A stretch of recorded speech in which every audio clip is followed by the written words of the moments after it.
Now that my cereal bags are nice and sealed, I'm going to add a little bit of paint so I can set these aside to dry. And I just use acrylic paint because plastic really likes plastic and it sticks to it very nicely. So the first thing I do is I always fold these in half. I find it easier to think about a smaller space rather than the large space all at one time when I'm starting to embellish these pages. So I'm going to fold this in half and kind of crease it down. And then with my paintbrush and a little white paint, I'm just going to draw a real rough rectangle on here. We're going to stitch around this later, so it doesn't have to be perfect. You could draw on here, could make lines so that you had a template, but really, I like the freeform look.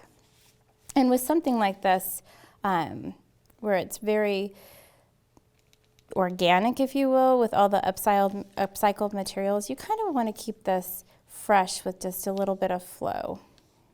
Okay, so that's done. That's all I'm going to do to this page because we're going to do a little bit of interior work on this one later.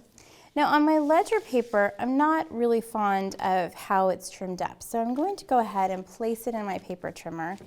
If you don't have a paper trimmer, you could use a craft knife and a ruler, or you could even use scissors because like I said earlier, the plastic cuts pretty well with a pair of scissors. Just place this in here and trim a little bit so that that end is shorn and a little bit more level. And you could do that on this side as well, but I think I'm going to leave it so it's a little bit oblong. We'll place our trimmer aside, and now we'll start working on the ledger paper.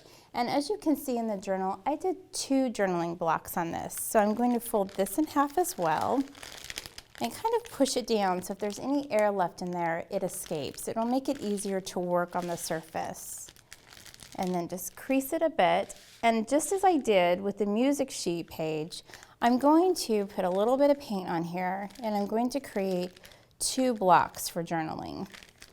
And when you do journal on this later, you'll want to use a nice permanent journaling pen, because that will stick to the acrylic paint.